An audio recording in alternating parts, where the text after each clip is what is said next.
right. Day 525 going live. Today, we're talking about real estate, subdivisions, land use, just general housing items. And I've been interviewing people for the past 3 years now on the Affordable Housing Podcast. And I thought I could try to compress some of these main topics into high level overviews so that anybody, even a 10-year-old, can understand.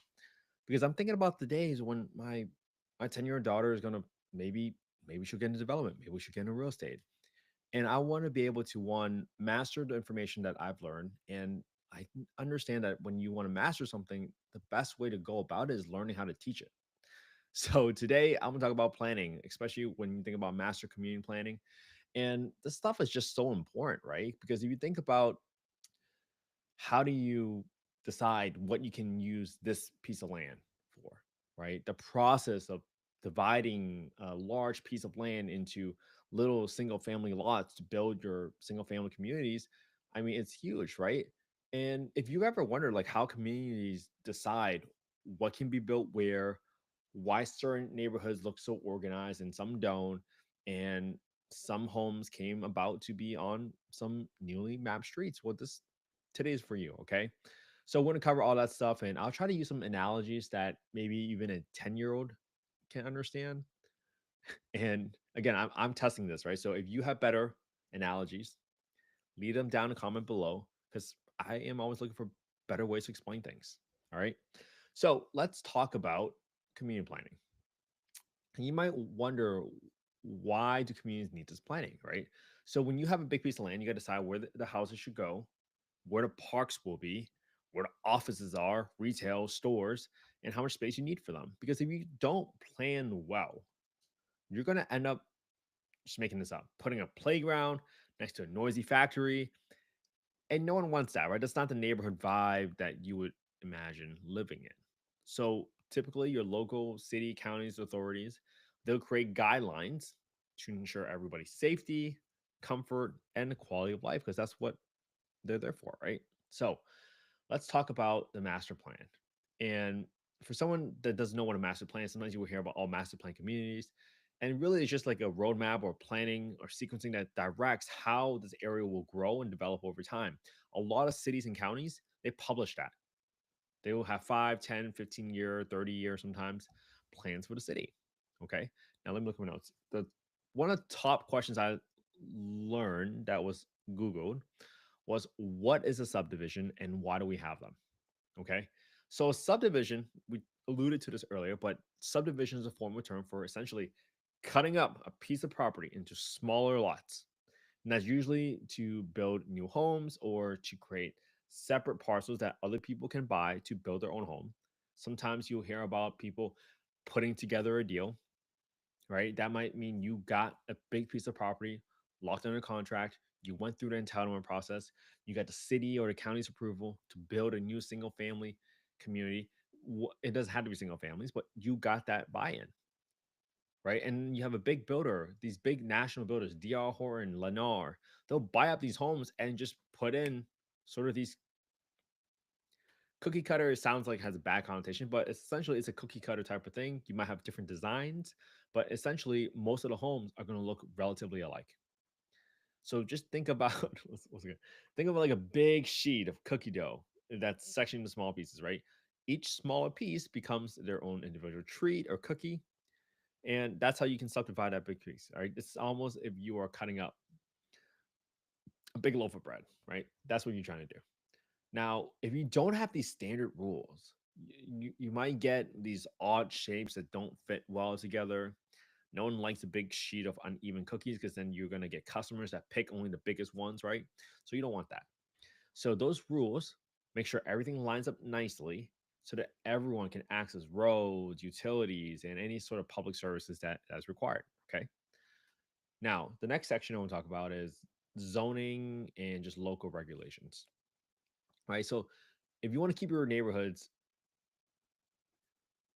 in an orderly fashion, right, the government's going to assign different districts for different purposes, right? One might be a downtown where it's a lot of office buildings. Another might be area for houses. Another is for public use, such as schools, and you might have some public transportation somewhere in there so that everybody can get to the same central location. And if you want to build something in a location that's not set aside for it, you usually need special permission, right? Think of these as, let's say you have your own home and you have a quiet zone in your home where that's where you go and meditate, relax, and you say, hey, you can't play loud music in that area because that's the study room, right? Similar for you don't want a concert area next to all the single family homes because the concert state venue is going to be blaring music every other night and people can't sleep. So that's why when you have zones or zoning in place, that really ensures that people and businesses are in the best spot for everyone's comfort. So think about if you buy a big box of Legos and you want to make your own miniature city. Well, you're going to decide that this section of the city are for houses, this section of the city is for shops. You might have a police station, fire station in there, right? A hospital. And you might want to leave some space for a tiny park so that kids can go somewhere to play. And then you also might need little roads to kind of get through it. You might have your main roads, but the little roads feed off the main roads to get to your neighborhoods. And these are all the sort of planning that you would do even with a Lego set, right? So why would you not do that for a big city? Because if your friend was at a Lego roller coaster, even though it's right next to all these houses, that doesn't make any sense, right? Okay. So you got to understand if you want to do something outside of what was designated outside of the zone, you got to seek permission. And that's usually how land use rules function in the real world. Okay. But a bunch of different terminologies like rezoning, variances, those are all going to be terminology that we can cover again someday. All right. But I'm not going to go into those details, those level of details today, because I want to stay a little bit high level and just give everybody a basic understanding. All right. Now, let's talk a little bit about some community rules, right? Besides just local authority, sometimes the owners themselves set up codes. Like they will specify, hey, how tall the fences can be, what color the homes need to be. And these are usually part of a group of property owners or an association, like a homeowners association. Typically, that's called an HOA. You might have heard that term before. And they want to make sure that the overall area remains visually consistent or meets a certain standard where everybody's maintaining their front yard, as an example. Because when you have everybody maintaining your your front yard, it gives it better visual curb appeal to the rest of the community, and that is intended to lift the value of everybody's homes up. Okay, so that's why you have those certain rules, and that's usually by design. Okay, now let's talk next about some environmental stuff, right? Any safety concerns around that. In certain areas, they are gonna certain areas of a city or county, they might have areas that are very low lying, so it's very prone to flooding, especially when it's big rain. I mean, just had a big rainstorm yesterday in the San Diego County area, and you had some flooding, right? You have certain areas that are very prone to wildfire, right? Brush fire. We heard about the LA fires. So you might want to think about, hey, how do you build in this area that's a little bit more weather resistant? How do you prevent spread of fire? How do you put up defensible areas? All of these different ideas are very important because like you don't want to build a treehouse in your backyard if it's really, really windy, right? Your kid won't even feel safe going up there. So you're gonna want strong supports, right? Then in a lot of areas, there are ecological effects of building, where if you might be displacing an endangered species, this is not meant to be political. Every city has different regulations based on their population. Every population prioritizes different things. And they are very worried about moving an endangered species to another area, then you might encounter some resistance, right? If they're wetlands, you might encounter some resistance. So every city and state are going to be different. So you got to make sure you look into it and be very considerate of all those implications that people care about. All right. Now, there is a ton of paperwork. The question that I looked at was like, hey, why is there so much paperwork when you're in a real estate transaction? So, especially if you're building on a new piece of land or buying a piece of a larger property, you're gonna see a ton of forms, right? They want to confirm that the land is free of any major issues, or tell you, hey, if certain building styles are banned, right? So some of the reports that we want to talk about. One is a condition report, right? It tells you whether the soil is stable enough to build on or if the property has any known defects. Okay. Then there's hazard notices. That's usually a warning as you're trying to buy a home about potential for earthquakes, floods, hurricanes, wind damage, fires. All these things matter. So if you don't disclose this to your buyer, you might be setting your buyer up for a bad situation where they can't get insurance on their one of the largest purchases of their lives, and that's not fair, right? Especially if you know it. So again, it goes back to all of our disclosures, right? Disclose as much as you can, right? Especially if you know something that might be material to someone, because something that's material that might not be material for yourself might be material for a buyer. So just a general guiding principle: disclose, don't hide anything. All right, then there are community guidelines, right? If there are any HOAs, right, you can ask for the CCNRs, you can read all the covenants and understand, hey, what can you do and not do in this HOA community? And these residents have to follow it, right? And this helps the buyer, especially if you're selling your home in an HOA community, helps the buyer avoid any surprises. For example, if you realize that you can't build that extra shed out in your backyard because of the HOA, you might say, hey, I don't like that because that was going to be a lot of storage for me with all my kids that I have, right? To each their own. All right. Finally, as I was reading through sections of some real estate classes, to talk a lot about fair practices in housing.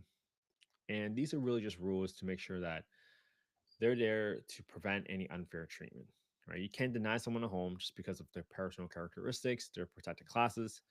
You just can't do it. So just be very, very aware as a seller and a buyer or as a landlord to make sure you're not doing it all together. You're not being discriminatory by any means. Okay. Now, if you want, right, let's kind of wrap this all up. You're going to want to understand, hey, how do you turn raw land into a thriving neighborhood? And the best way to look up is just talk to your local officials or the planners, and they generally have publicized a map on how the area can grow. And that's usually going to be accompanied with the overall layout, right? Especially if you know there's public transportation being extended or being planned to be extended in certain areas. That's huge. It could affect the value of your property at some point. Again, this is not investment advice. I'm not soliciting any investments on this call. It's not real estate advice. I'm just simply sharing with you what I learned and trying to put it back in a digestible manner, in a simple enough terminology so that everyone can understand. I'm not here trying to use big words to confuse people. I'll use the big words every once in a while to because that's how they're defined and that's how they're used. But ultimately, the concepts need to be clearly explained to somebody. Okay.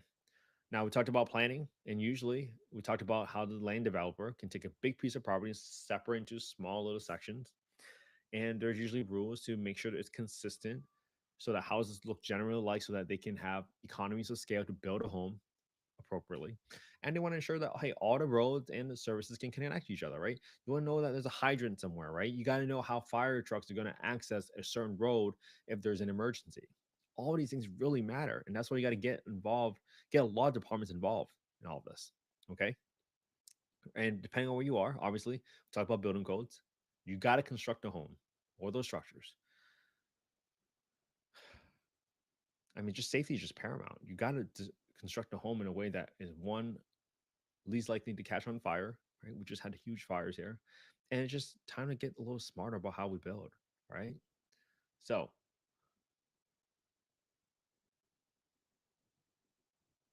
it all comes back to why it matters, right? If my kid is buying a home one day and she says, hey, dad, I really want to buy this home. Well, I'm going to tell you, hey, you should probably know about what ordinances are in that area, right? What rules, right? What are quiet hours, especially if you're buying HOA, what are the association rules, right? Whether or not there have been any special assessments, what are the reserves from the HOA, and any sort of future development plan that might help you avoid purchasing a place, right? If you know that big concert stadium is going next to your house, that might lower your value for people that prioritizes peace and quiet. Those are the type of questions that I would have her think through, right? Because I can't tell her how she lived her life, but I can tell her the different questions that she can ask herself and her family so that they can make the best educated decision. based on their own circumstances. All right. Because what somebody else likes might not be what you like.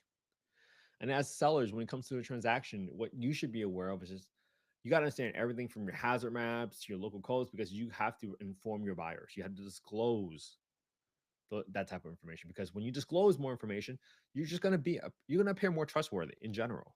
And that's going to help the sale go smoothly because there are no surprises. Everything's been put forth. Everybody understands everything about the transaction, especially if they're buying a home that they're going to live in. So, this is why you want to understand all the stuff about land use rules. And nowadays, you see a lot of cities increasing the density allowances, bonuses for ADUs. And you have to decide whether or not that's something you would be okay with, right? If someone decides to turn a single family home next to your home into a 12-unit apartment building, are you going to be okay with that? And if not, maybe you go somewhere else that doesn't allow that. But unfortunately, and fortunately, that's how you create more housing.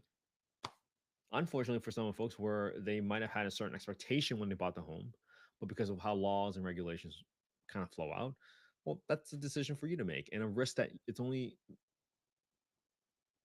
that's a risk that's only appropriate for you to grapple with. Because I might not care about density, but you might, and I'm not trying to impose an opinion on anybody. You just got to decide what you care about, and then choose where you want to live. All right, because some people say, "Hey, new home just popped up randomly, no plan, no parking." Then where am I guessing going to park? Where am I going to park? Right? If I don't have a driveway at my own home, right? Then there's utility lines, right? Maybe you don't want a power line going through your backyard because a lot of birds just chill on the back on the power lines and they just poop all over your backyard. And these are real problems. Don't don't discount them. All right. So I hope this was helpful, right? I just want to make sure I went through the big picture on property usage, dividing lands, and the rules for a community, especially if you're buying a home in an HOA community. And when you understand all these guidelines, right, you can pick the right property or plan your improvements without hitting those big legal and legal lawsuits if you're trying to build an ADU in the backyard. I mean, it's just so hard. You gotta figure out and you gotta pick the fight you want to fight. Okay. All right. So hopefully this was helpful, everybody. If this was helpful, please make sure you hit subscribe on youtube.com/at Kent_HE. I'm always looking for better ways to explain these concepts in real estate. And I'm always looking for better analogies. So if you have something or analogy that you have taught your kid that you think would be beneficial for me to practice with my kid, I would I would really appreciate that. That would mean so much because I'm not a big proponent of leaving all that wealth for my kids. I'm more prioritizing how do I leave the skills and information for them so that they can take that information and build their life with it. I can't thank you all enough for supporting me on the past 525 days on these live streams. It's been a long road. We're going to keep it going. Never said it was easy to go live for 525 days, but I hope that you can take some of the knowledge that I've been able to accumulate over my life and try to shorten it and compress it for all of you. And thank you so much for caring about affordable housing, everybody. Without people like you, I would have never had the home I grew up in. So I appreciate you all so much. Have an amazing Friday with your family and friends today because that's what life is all about. All right. I'll see you all tomorrow for day 526. Have a good one, everybody.